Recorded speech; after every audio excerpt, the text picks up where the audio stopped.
Hi, I'm Sean. In this video, I will show you how to weld a corner joint.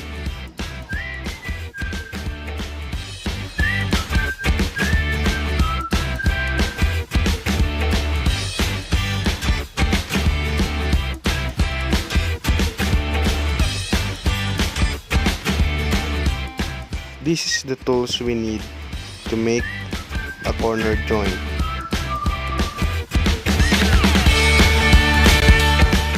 A locking clamp,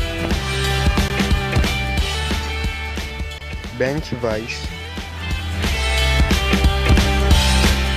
a hammer, grinder, a 2-piece square tube metal,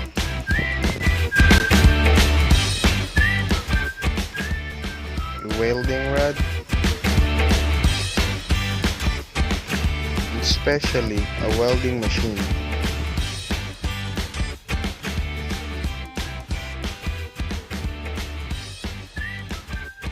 And please do not forget to wear safety PPEs to avoid accident in the workplace or in the workshop.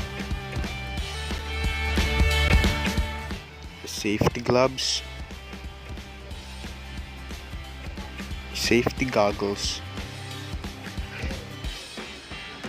and this is the full set of the safety PPEs. We have welding cap, dust mask, leather jacket, long pants, safety glasses, welding helmet, leather, and leather spot. If you have all of this, then you can now proceed in the next step.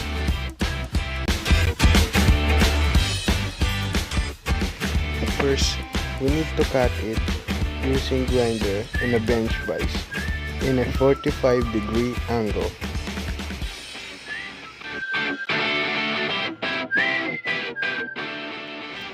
And this is what it looks like.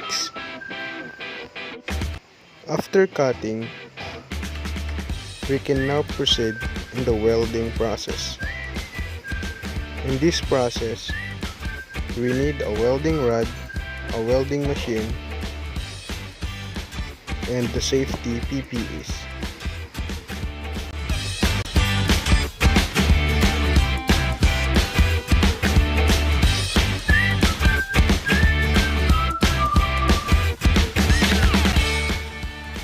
We need to weld in a both side or in a 360 degrees in the metal.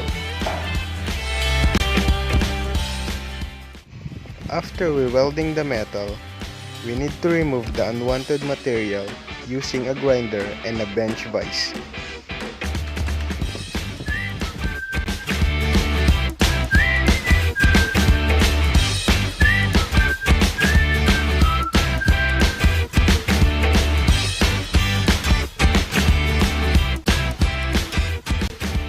We need to remove the unwanted material to get a clean and a perfect corner joint.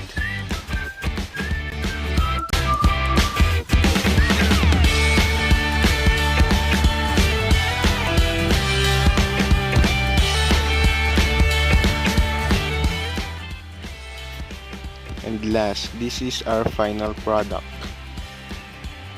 or our finished product. Thank you for watching.